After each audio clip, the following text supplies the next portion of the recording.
everyone, welcome to Political Insider. I'm your humble host, Brett Smith. Joining me today is a special guest and a good friend. Larry Schweikart is an American historian, a retired professor of history from the University of Dayton. He's also the author of the #1 New York Times bestseller, A Patriot's History of the United States. He's also a film producer, a former drummer for the rock band Rampage, and the founder and host of the Wild World of History, which can be found at wildworldofhistory.com. Larry, great to speak to you today, and thanks for being here. Yeah, Brett, Wild World of History had its start when you and me and Scott Mitchell got together and we were trying to figure out how to make a movie. And somehow, instead of making a movie, I ended up with a history curriculum. So yeah, I haven't talked to Scott in too long. So how's he doing? He's doing fine. Good to hear that. Let's jump into Trump and DeSantis. This rivalry has exploded on social media, despite DeSantis not having announced he's running. Both sides seem to be digging in real deep. It's kind of this all or nothing attitude towards both men.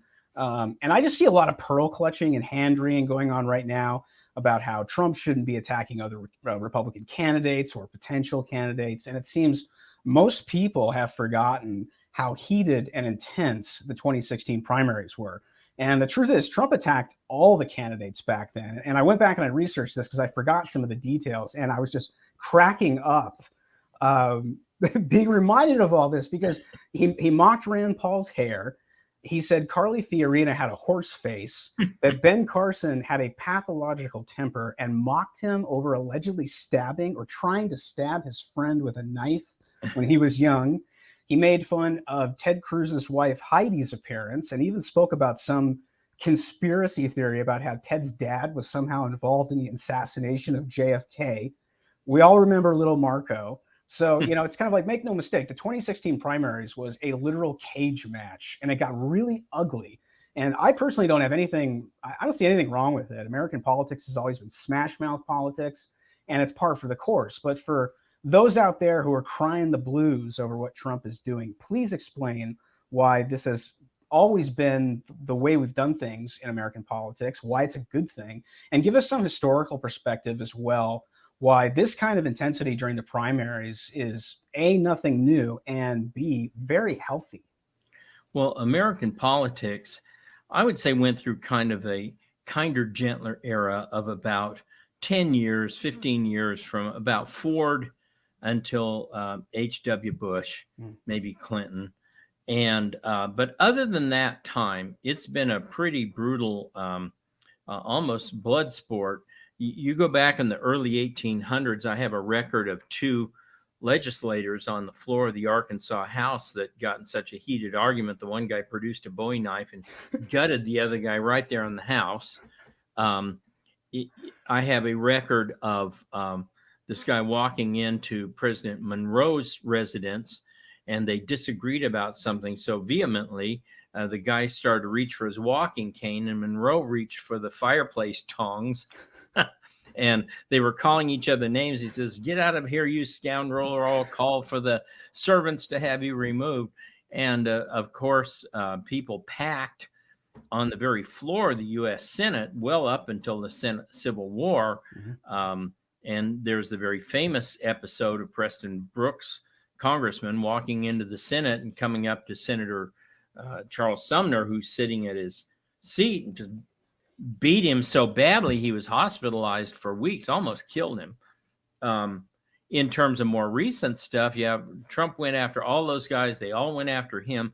The difference is, I think, and this goes to DeSantis as well, they all more or less had surrogates in the press that, because they all hated Trump, they could go to some surrogate and leak out some information or some comment about Trump or some claim, and he had to respond himself.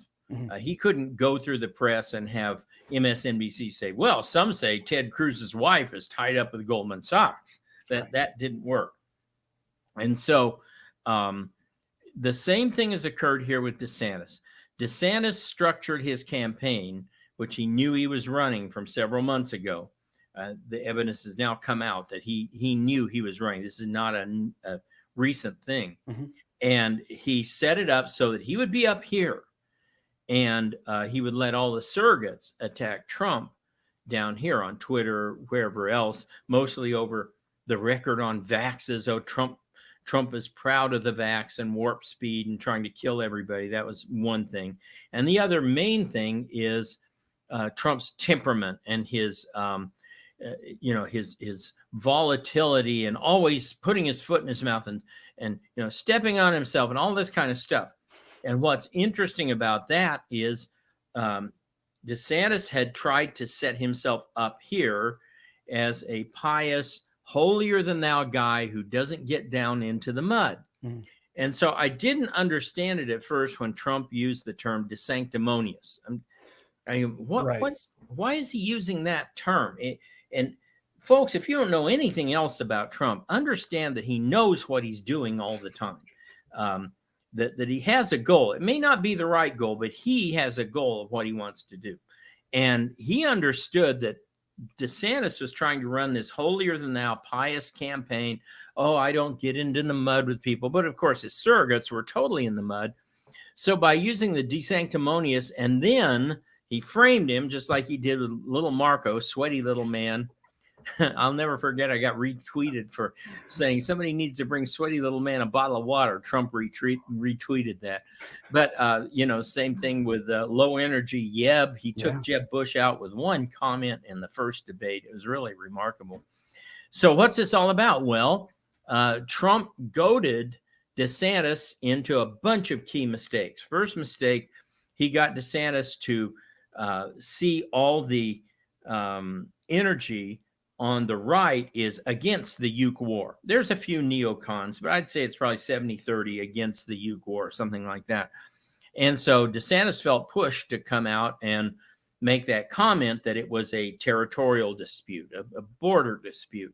And of course, the neocons jumped on him with both feet, and he had to recant that within a week. So Trump got him two ways. He got him, first of all, split from the neocons, and then he got him to appear as a flip-flopper behind all of the Trumpers. The second thing he did was to provoke DeSantis to make this comment about the Manhattan DA, where he had to throw in that I don't know anything about bribing a porn star. He would have been just fine if he'd made his comment. It wouldn't have satisfied me because it's very clear that DeSantis was trying to attack the weaponization of the entire legal system, but somehow keep it apart from Trump. You cannot do that. The whole structure is allied against one man. It reminds me of Europe in 1814, with the entire European continent aligned against Napoleon. And so by then not just leaving Trump out, but by making the porn star comment, DeSantis got in the mud. And so it took Trump about 2 weeks for the desanctimonious to really make sense, to where, all right, he's already got him down in the mud. He can never get back on that high, oh, I will beat Trump, but without all the garbage and without all the sleaziness. Right. Too late. That's gone. There's a lot of people accusing Ron DeSantis of being in bed with Soros, the Bushes, Karl Rove, the deep state, and even the globalists. Do you think that DeSantis is a proxy candidate for the Bushes and Karl Rove or the Rhinos? And is there any real evidence that you can point to? Well, DeSantis's history is interesting. He goes to Yale. He goes into the Army, where he serves, interestingly, even though he's a very low-level guy, he's serving at Gitmo, and he's serving at Fallujah, which has to raise questions about whether or not somebody's being manipulated. Usually those posts are saved for people who have more experience in dealing with international terrorists and stuff. And so about 4 weeks ago now, he had this meeting with Paul Ryan, or RuPaul as I call him, and Karl Rove. And I don't know if there were representatives of the Bushes there yet, but the upshot of that meeting, according to Robert Barnes, who's talked to some people who were there, was they convinced DeSantis that Trump would be taken out via indictment from this DA, Alvin Boaston Bragg, and that he was going to clear the path for DeSantis to run. And he bought this apparently. So that's when he came out and he started his book tour and he started getting all this other stuff going. Okay. Now, whether Soros came out with a statement saying that he wanted DeSantis to run against Trump and take them both out. I don't think Soros likes either of them, but he saw DeSantis as a means to get rid of Trump. But very clearly now in the last few days, we've seen Ted Cruz's old campaign manager fall in with a PAC for DeSantis that's backing him. We've seen comments about the Bushes supporting DeSantis. There was something that came out today about that. Rove slipped up on Fox News where he referred to DeSantis as our campaign. Wow. So I think it's pretty clear that whether DeSantis sees himself as this proxy, whether he understands he's this proxy, he most certainly is in a number of people's minds. Speaking of rhinos, Chris Christie said the other day that he's the only person that can topple Trump in the primaries. Do you think anyone at this stage can compete with a popular and successful U.S. president or former U.S. president who got nearly 70 million votes in 2016 and nearly 80 million votes in 2020? I think Christie was really referring to a mud wrestling contest. He could take him down. My nickname for Christie is Jersey Shore because he is all of the Jersey Shore. But this guy's a joke. I mean, truly, he's a joke that somebody like him or Nikki Haley or Tim Scott, these are some of the names that, and by the way, since the thing that I mentioned with DeSantis and Rove and some of these other things, what has happened was there were at least 3 or 4 major stories that came out that basically, they're all planted. You have to understand, I'm sorry, I keep backing up. You have to understand all these stories don't just appear. It's not a reporter doing field work. These are planted stories designed to elicit certain kinds of responses. And so you have 3 or 4 of these planted stories saying, well, maybe DeSantis isn't ready. He's not ready for prime time. Donors are concerned. Well, donors are always concerned, but the fact that the papers choose to reveal this is telling. And they quoted one of these donors as saying that he was going to back off putting his money on DeSantis and put it on Nikki Haley or Tim Scott. I'm thinking, how did you get to be a billionaire? How could you possibly be this stupid with your investments? It's just insane. Nikki Haley has as much chance of being president as I do of starting at the power forward position for the Phoenix Suns. It's not going to ever happen. Tim Scott as president is not going to happen.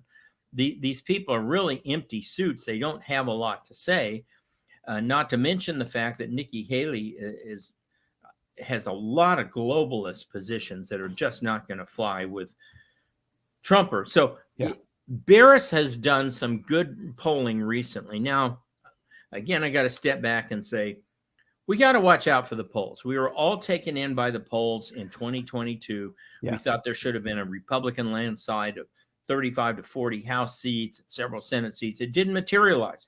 Right. Yes, the GOP had a national 5% edge, but when it came down to battleground districts, that disappeared. Democrats actually had a small edge in most of the battleground districts. Republicans built up their advantage in places like Florida and Arkansas and Oklahoma. And anyway, but the red wave never materialized. Didn't come about. Yeah. So Barris's recent polling, take it for what it's worth, because I think he would admit he was wrong in 22, shows that there's about 10 to 12% of people, and it depends on how you phrase the question, but basically there's 10 to 12% of people who will not vote for anybody but Trump. Any DeSantis, Cruz, Haley, Scott, whoever you want to put up there, they're not interested. And it's because they don't see themselves as Republicans. And they hate Democrats, but they don't trust Republicans at all. So if it's not Trump on the ticket, they're going to stay home. So any one of these other people, including DeSantis, is going to leave home 10 to 12% of the undervote, the people who are not party affiliated. Now, will DeSantis pick up 2, 3, 4% of suburbanites? Maybe, but I'm living in a huge suburban area here in Phoenix, and I've seen a shift away from conservative and Republican values. These people apparently want transoidism in the schools. They like high taxes. They're okay with election fraud. So yeah, Arizona's. Is it a blue state or is it a purple state? I can't tell. I think the cities are. I think Phoenix is purple. I think Tucson is blue, but these are not. It's not a Republican stronghold like it was when I was growing up there in the 80s and 90s. It definitely is in the rural areas. Big time. Every place outside of Phoenix, Tucson, maybe Flagstaff. Yeah. You get solid red out in these areas, which is why we have so many more House members who are Republicans. What, 6-3 now, right? Yep. But Phoenix is a problem. Maricopa County is a problem. We've got a real strong southern area near Chandler, Gilbert, Queen Creek, parts of Mesa. But you get into Phoenix and South Mountain and some of the western areas in Glendale, you're in some pretty Democratic territory. Yeah, it's tough. I will say this. I am really looking forward to Trump turning his howitzers on Chris Christie. That's going to be fun. Well, he might not need to, is the point. Really? Trump only attacks those who rise up to a point where they're even remotely a threat. You remember, he didn't really say much about Cruz till Cruz began to ascend. He didn't say anything about Ben Carson till Carson took the lead in October 2015 in those polls. Right. Comes out and he attacks Carson. Carson's right back down. So the effect, again, if you believe polls, we've had Morning Consult, we've had 2 others that have shown that since the DeSantis-Trump spat, Trump's margin has gone from about 15% to as high as 35%. Yeah, absolutely. And I just don't see how any of these guys win without that 12% you're talking about. It's just not Can't happen. I mean, and that 12%, where it comes from is as important as the number. It comes from Wisconsin, Michigan, Pennsylvania, Ohio. Some idiot said the other day that, Ohio's a lock for any Republican. That's nonsense. Bush barely won Ohio in 2004. He won by 114,000 votes. I was in the midst of counting those votes down there. And Ohio came this close to flipping to John Kerry. And with that, we would have had Kerry as president. Yeah. So Ohio is not a given. Same thing with Iowa. Iowa is fine as long as Trump's up there, but it is not a deep, deep red state. It's redder than it used to be, but it's not like Arkansas. Right. How does Trump reconcile with voters who have mixed feelings about him shutting down the economy during COVID, but moreover, the COVID vaccine going into 2024? Is this a possible Achilles heel for him? It's going to cost him some votes. It'll cost him a couple percent. Is that fatal? Maybe. But the thing you have to remember is that the latest statistics I saw say 82% of Americans have been vaxxed, at least had one vax. Right. I think over 50% have had 50% have had 2 vaxes. How many of those people deeply regret it? Do you think it's enough to make any real semblance of a difference? Well, any voter is enough to, we had George W. Bush elected by 937 votes in 2000. So literally any issue and any voter can be a problem. I think our side, the side that believes the vaxes are A, needless, B, dangerous. Nevertheless, I think our side tends to way overestimate the number of people who feel that way. I think that number of people is 2, 3, 4%. Again, 82% of Americans have been vaxxed. How many of those have regrets? Maybe 30% of them. How many of them have such serious regrets that they blame somebody for giving them the vax? Probably only 1 or 2% of all those people. Yeah. In a really close race, that could be the difference.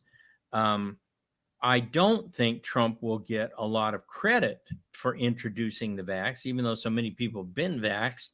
The general understanding is, it did something. Most people don't know what it did, but if they got vaxxed, they want to think it did something. There's a cognitive dissonance that is, I really don't want to be thought of as having killed my grandma or my kids or seriously damaged my own health. So Sure. Yeah. they are going to resist going that direction. But I do know, obviously, there's a lot of people on our side who blame him for that. Problem is, there's nobody else out there who hasn't been on that same side of the vax. Ron DeSantis locked down Florida and made very positive comments about the vax early on.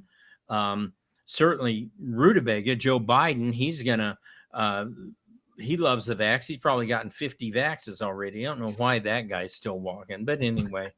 Yeah. The other thing is, I mean, a lot can happen in a year. And it's, I think about, it could get even worse in America. And, it could get so bad that this vax thing, makes no difference. It's kind of like, do you want Trump back, and do you want to return to the good times that we had during his first term? And is it worth, is this vax a deal breaker? And if things get really bad, I don't see it being a deal breaker with voters. Well, I know some people who say it is that unless he apologizes or modifies his position somewhat, which I don't think he's going to do. But if the right advisors got in there, I could see him crafting a position like, I was lied to by Dr. Fallacy. They told me this was safe and effective, and they supported me all the way. I could see him trying to make Fallacy the enemy here. Yeah, but yeah. As you say, it's not a year, it's a year and a half out. Right. And I asked people, can you remember where you were in March 2015? Donald Trump had only just announced that he was running for president. He was leading in some polls, but almost no one thought he had any chance whatsoever to be president in March 2015. Mm-hmm. In March 2019, man, we were cruising. And I don't think too many serious people thought Trump would lose an election to anybody in March 2019. So you just don't know. Rush Limbaugh was famous for saying, you don't know what the issues are that will drive the 2024 election until you get to about September or October 2024. Too many things can happen. Yeah. And Rush used to say people don't really start paying attention until about 30 to 60 days out. Yeah. So, and for the vax purists, I think even 80% of them are going to go, well, I don't like that. I think it was terrible, but we cannot allow Biden to have another 4 years. I mean, you look at what this toadstool has done to America in just 2.5 years. If you tried to draw a plan to destroy the country, you couldn't have come up with anything different than what he's already done. Yeah, absolutely. How does the GOP compete with Democrats when it comes to ballot harvesting and early voting come 2024? And does the party have that kind of infrastructure and leadership ready for the general? I mean, do you think Ronna is going to be able to get this done? No, it would have to come outside the Republican National Committee. It would have to be done probably on a statewide basis by activist people. Trump is already calling for ballot harvesting, which I called for earlier. I said, we're going to have to learn to cheat. You got to cheat just the same way they did, because there's no way Joe Biden got 81 million votes. I'm sorry, it just didn't happen. He's lucky if he got 65 million votes. But so this Lake lawsuit going forward is very, very important. If there's huge fraud proven, what will happen? Will they order a new election? I'm skeptical, but certainly there would be enough there if there is big fraud proven to suggest we've got to engage in either the same tactics at the same levels or somehow shut down the ballot harvesting, because this has stolen too many elections already. Yeah, absolutely. There was a recent poll where only 38% of Americans believe in the importance of patriotism, religious faith, having children, and community involvement. Traditional American values appear to be on the decline, given our culture teaches its youth to vehemently hate our country. It's also reflected in nearly every institution, from government to entertainment, from sports to monetary policy and the media. Now we're even giving organ donations based on equity. And it reminds me of what Reagan said, that freedom is only one generation away from extinction.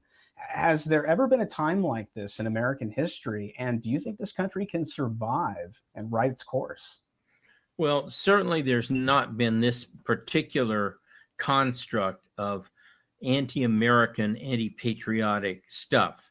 Now, Strauss and Howe, the generational historians, argue that we go through this cycle of 4 generations, and each one, gets different, and we're in that 4th turning where, according to them, the Utes are pretty much where you would expect they would be. Mm-hmm.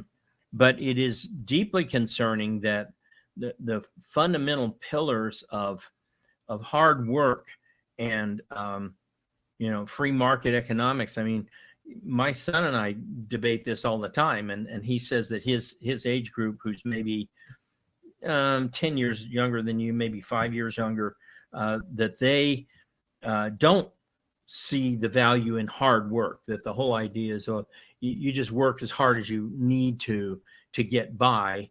It's essentially a form of cheating. You just kind of work as hard as you need to get by, and then you play the rest of the time, which, of course, the China virus and the lockdowns greatly exacerbated, because everybody could stay at home and do at home what they'd wanted to do at work all this time. Well, we're starting to see some of the repercussions of that with all these layoffs everywhere, but especially in the tech sector. Again, my son, who works in the tech sector, says that they could lay off 30 or 40% of the workforce and not do any serious damage to their business model. Wow. Because so many of these people are redundant. Now, we saw Disney this week announce cuts of 7,000. I say it's about 70,000 too few. They need to be a little more aggressive there at Disney. But we are in uncharted waters in terms of attitudes about the country. Well, it's either going to be the 4th turning or Jesus is going to be coming, because this is end time stuff everywhere you look. I mean, the Bible laid down one unmistakable, very clear marker, and that was the reestablishment of the state of Israel. Now, there's differences as to whether that was 1947 or whether it was 1967 when they took back Jerusalem and the full borders of Israel. Either way, we're within that window of 1 generation after that happening. So one thing or another has got to happen. I don't see a third alternative here in terms of falling into a deep abyss, but we'll see. Is the 4th turning, is that every, did you say that was every 40 years, or what's the cycle? Every 4th generation. Every 4th generation. Gotcha. Okay. But the one thing about Strauss and Howe, like any theory, it does have its exception, and their exception is the Civil War. Civil War threw all of their cycle off, but if you they did something with the Civil War, but if you kind of restarted the Civil War, it all pretty much works out. Mm-hmm. But it's astounding. The numbers of church membership, the decline in church membership is just shocking. Especially among younger people. We are seeing colleges become overwhelmingly feminized. Yeah. I think the number now is about 53% of all college students are women. If you look at outside engineering, law, and hard science, business, it's probably 75 to 80%. Men just are not welcome on college campuses at all. And as a result, you're seeing the serious shrinkage of English departments, sociology departments, history departments. I saw a story from the Modern Language Association about 2 months ago at their annual meeting, and they were freaked out that they were losing so many faculty lines. I haven't checked my old university, but I wouldn't be surprised if they're down a couple of lines in history too. Do you think COVID accelerated that, or do you think this has just been kind of the trend? It's been the trend. Yeah. And here's the main thing. For people to want to come to universities, you have to give them something. And since about 2010, it's been fairly evident to everybody that college education doesn't get you a whole lot more money unless you're either have a graduate degree or you're in one of those fields I noted above: law, business, engineering, science. But just to have a college degree is not worth what it was in the 60s. And increasingly in the social sciences, in history, in philosophy, sociology, English, they have become so incredibly woke, nobody wants to take their courses anymore. and they're just literally shriveling up because there's no demand for these courses, and they're going crazy trying to figure out how do we get people to come back.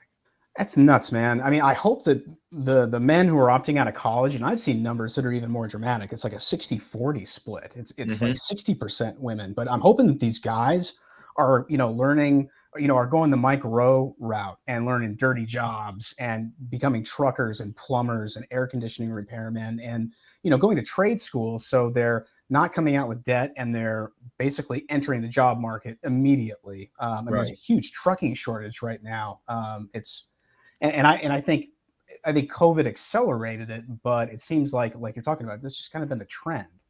Well, another area of study, I've seen many papers on this recently, is what's called elite underproduction.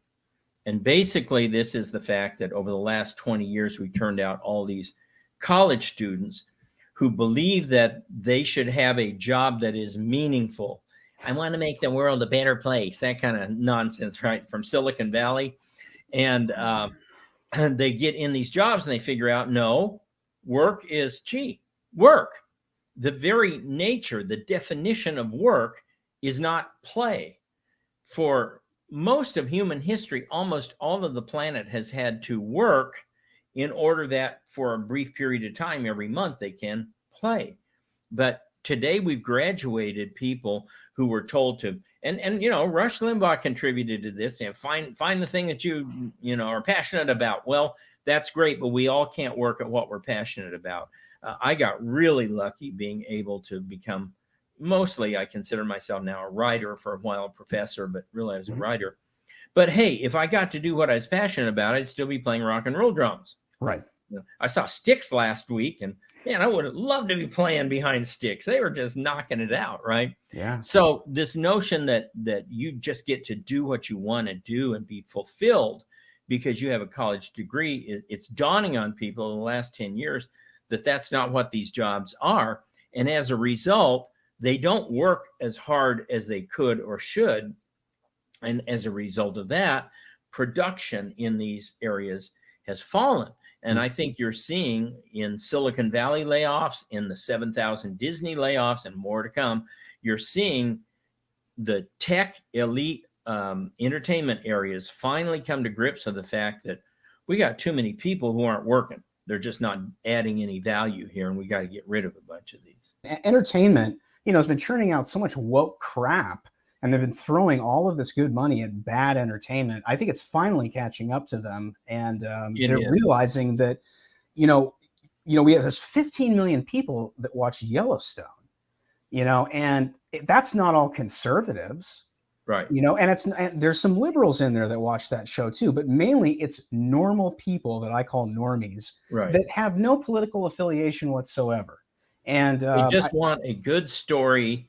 They want good acting. They don't want to be preached to by either side. I had just seen that John Wick 4 has done 137 million internationally after the first weekend, where Ant-Man may not even break even. And John Wick 4, check this out, 70% of the moviegoers were men. They finally found a way to get men back into the theater. And I would go see it again because it's one of those types of movies that there's so much useful eye candy, not just CGI garbage like Doctor Strange, where they're turning buildings inside out, but useful stuff in those fight scenes. You go, I want to see that again. How did they do that? And the cinematography was remarkable. In a sane world, that movie would be nominated for an Academy Award in cinematography just for the overhead fight scenes alone. I think Top Gun too. I'd love to know the demographics on Top Gun Maverick, but I'm sure it pulled in all the guys. Sure. I mean, not only Gen Xers like me, but boomers and probably older millennials and Gen Zers, probably older millennials who watched it on VHS growing up. But I think the pendulum's starting to kind of shift and swing the other way on a lot of this woke stuff. I just don't think that people want to be associated with it at this point, because it's a loser. And like Trump says, everything woke turns to shit. I mean, it's very true. Well, with Marvel, here's my fear. I love Guardians of the Galaxy. I have a feeling that Guardians 3 is going to be really, really good. The trailer was exceptional. And I think they're going to take the wrong message from that. Like, oh, we're okay. There's nothing wrong with us. And I have a feeling that Guardians 3, like the others, is just going to be non-offensive and good fun and good action, you know? Mhm. So it would almost be better if Guardians tanked, but I would hate to see that because I do like the show. Yeah. But you have between Top Gun, you've got John Wick, you've got Jesus Revolution did 13 million last I looked on a tiny budget, and relatively small budget, was making money. Probably has to hit about 50 to make serious money, but it'll get there. I think it'll get there. Yeah, that's the highest grossing film Lionsgate's had since like 2019. I mean, that John Wick 4, the Jesus Revolution, that thing just absolutely knocked it out of the park, apparently. Well, so Lionsgate also did John Wick 4. Oh, okay. There you go. There you go. Yeah, so they're on a roll. I love Lionsgate because they are hot or cold. They're either going to give you a great hit or they're going to be a turd. Just really, you never know what you're going to get from Lionsgate. It's very true. I was talking to Chuck Dixon about this, and we were talking about how when Hollywood wants to make money, they always return to traditional values. Mm-hmm. And I think Taylor Sheridan's writing, whether it's Yellowstone, 1923 or 1883, he only wrote the pilot episode of Tulsa King, so he's not responsible for the rest of it. He and Sly wrote it in like 3 hours over the phone. Of what? Tulsa King. Oh, I like Tulsa King. I like that a lot. Now, I watched all of 1883, but with each episode, I liked it less and less. I only stayed with it because of Sam Elliott, and I hated Elsa. I couldn't wait for her to die. And I thought it was good. I didn't find it. A lot of people said it was woke. I don't see that. But I do like 1923 quite a bit. I'm enjoying that, especially Harrison. But I think that I love Mayor of Kingstown, and I haven't watched that. So glad to see that Jeremy Renner is going to be making a personal appearance at Renovations on April 1st or 2nd, which is great because he had a life-threatening accident. And he's a good actor. He's good in everything he's in, and I enjoy seeing him. But to the larger point, there's not only non-woke movies out there. There's not only movies that are doing well, but there are movies across the spectrum that are non-woke that are showing that you can make a lot of money if you just try to entertain people and do it well. You can't throw junk out there. It's got to be decent. Well, and I think what Taylor Sheridan tries to do is right for everyone. There's obviously some politics that are injected into Yellowstone, but I find it to be a very center-right show. And on top of that, to me, when I first started watching it, I was like, this is Dallas. This is a reinvention of Dallas. And Yellowstone is South Fork, and Kevin Costner is Jock. And Taylor did something really interesting with Beth. That's JR, only he turned JR into a chick, which kind of allows her to get away with more stuff. But I've often said that I don't think there's any more of a pro-life character on TV than Beth. Yeah. The writing for her is exceptional. And I saw that connection too. Although I did kind of think that Costner was more JR and that Sue Ellen was more Beth, but whichever, the Beth character is without a doubt the best written character I've seen on any television anywhere since Vic Mackey in The Shield. Mm-hmm. So this is a great transition. Andrew Breitbart said that politics is downstream from culture. Do you think that conservatives understand what he meant? And moreover, have they accepted it? No. I haven't seen any change from when you and I were out there beating the bushes to try and get graphic novels made of Patriots history or to try to get video made of Patriots history. Nobody seems to still get it. The good news is I saw a piece not too long ago basically said Andrew Breitbart was wrong, that culture is downstream of economics. And they argued that the reason that Hollywood had so much power in the culture was because they were generating so much money. And that if you can get the Elon Musks or the people who are involved in less woke financial activity, and you start churning the money their way with the John Wicks and with the Jesus Revolution and with the Top Gun kind of movies, then, like it or not, they will have to follow. And there have been a number of yellow flashes pointing this out. There were a number of scenes either cut out or fogged over for various countries around the world in a number of these movies. I forget which one he was talking about, but one of them had Ant-Man had a gay pride flag in there someplace, and Kuwait said, nope, not on our watch. We're not letting it in. And so they had to fog that over. And we're going to see a lot of countries, whether it's China for their own reasons or the Middle East for their anti-homosexual views, coming out and saying, no, you're not going to peddle that stuff here. And that's going to help. That will continue to push our culture, oddly, in the right direction, that we have to have the Muslims and the Chi-Coms pushing our culture. And Putin, Putin is like the most rock steady Christian out there in terms of the stuff that he supports and the stuff that he opposes. And he's, of course, villainized by the whole world. So these are good movements. And I hope this guy is right that culture is downstream of economics. Well, why is it essential for conservatives to talk about things and engage people on topics other than politics and policy? Oh, well, because ultimately everything comes down to politics. I mean, the Greeks believed that man's telos, his purpose for being, was to engage in politics. And for them, that meant religion, that they'd kind of fuse their politics and their religion. And you cannot talk about only tax cuts and stuff that doesn't affect people's daily lives. You have to finally get down to, look, they want to kill your kids. They don't like you. If you're white, they hate you. If you're a Christian, they hate you.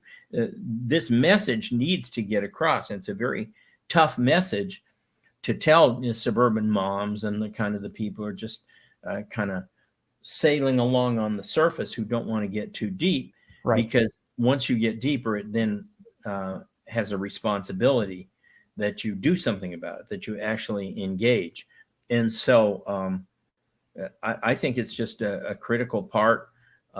We need to talk about the culture. We need to talk about movies. We need to talk about music. I think that any conservatives that think they're going to wall themselves off from music, even if it's rap, or if they're going to wall themselves off from movies. And I remember, maybe not so much anymore, but 15 or 20 years ago on a place like Free Republic, it was sort of a badge of honor to say, oh, I don't watch television, or I don't go to movies. And I go, well, what's wrong with you? If you don't go to movies, who's going to go? It's going to be all the people who are killing movies. It's the reason you don't go to movies is you don't go to movies. It's sort of a circular argument, but exactly. When you find good movies, whether it's Jesus Revolution or Maverick or John Wick or whatever, there's a pretty funny Asian movie coming out. It looks pretty good from the people who made Crazy Rich Asians. If you don't support these movies, they won't get made. And if you do support them, some, not all, but some are going to go, maybe we ought to do another John Wick 5, or maybe we ought to do a Top Gun 3 or something like that, a spinoff, and you start to get other kinds of movies in those genres. So it's very important that we engage people at all levels of society. Yeah, I mean, I think a country, you can judge a country, by way of its art and its entertainment. It's and also I think that if conservatives can get back to storytelling, I think that we can capture the normies out there, the people who are not engaged in politics, because there's far more people out there that are not engaged, right? Not political, and I think in essence they have yet to be influenced. So those people are ripe for conservative storytelling. It doesn't have to be conservative necessarily, but it has to be. I think that you can bring people to conclusions on their own through the beats of storytelling. And I mean, the Bible is his history. It's his story, and everything is about storytelling. I mean, there's countless TED Talks about using storytelling as a means to sell your product or as to do this, that, and the other. It's crucial that we get, you mentioned art, and one thing has really struck me recently is how horrible our architecture is. Every new building that goes up is steel and glass. Well, for a while that was cool, that was neat, that was hip, that was different. But now that's all you see, and it's the new thing they put up in place of the World Trade Center is horrific. It's just terrible. Horrible. And one thing I'll have to give real credit to my institution at the University of Dayton for, they made a conscious decision that any new buildings they put up were going to resemble the red brick, like 2 to 3 story buildings that they had put up 50 years ago. So it's a very much, when you walk on that campus, it's very much a feeling of nostalgia for the way college used to be and the way it used to feel, as opposed to ASU, which, with the exception of Grady Gamage, you've got just a bunch of steel skyscrapers, right? Yeah. So that's another area where we have to reclaim the art, as the architecture today is just downright pitiful. Yeah. I mean, I always tell conservatives that you need to encourage your kids to get into the arts, because if they don't, we all know who's going to end up creating art and entertainment. If we're not doing it, the left is going to do it. And we know exactly what kind of art and entertainment they're going to create. It's not going to be something that we like. So, not only will we not like it, it won't be of any value, because the left has no positive value at all. Nothing that they stand for is positive. So it can only demean, destroy, denigrate, devolve into really demonic level garbage at almost every level. You can't, since Andy Warhol, I don't think there's been a good leftist painter out there anywhere. He was kind of the last one. You're always going to get one or two that'll be the guys who kind of break through the ceiling, and E.E. Cummings in English, and Warhol, and rap, some early rappers and so forth. But ultimately, you've got to have the people who are going to say, okay, we've done that. Let's do something different from that and get back to it. Yeah, absolutely. No, I think, people, we always focus on education, and obviously that's important, but arts and entertainment is something that conservatives do not invest more, money or time or effort or even, their Twitter feeds in. And I think that's partially why we're not connecting with new people. So many of us preach to the converted, and so much of what we create preaches to the converted. And it's just sort of like, why not go out there and target those people that have yet to be influenced? Because there's more out there than the 80 million that voted for Trump in 2020. Right. Yeah. Well, hey, sadly, we're out of time. Larry, go ahead and give everyone your social media coordinates so everyone knows where to find you and your work. I am at the Wild World of History, where we have a full U.S. and world history curriculum for high schoolers that includes me teaching all 22 chapters of Patriots History of the United States in video, and all 15 units of the World History course in video. We have all sorts of VIP subscription programs. You get $6 a month. You subscribe to the VIP. You get ongoing lesson plans in Reagan, the American president, or the horrible history of Howard Zinn. I've just started on the new Wild World of Politics site, which we split off because we didn't want the homeschoolers having to deal with politics if that wasn't what they wanted. So we have a new Wild World of Politics site. And on the Insider, the equivalent of the VIP subscription, you get a whole bunch of these lessons. And I've just started recording a new one. I've got a bunch of videos in the hopper already done called Globalism, Then and Now. And I go back to the Congress of Vienna, go up through the Treaty of Versailles, the efforts after World War II to have global control of the atomic bomb.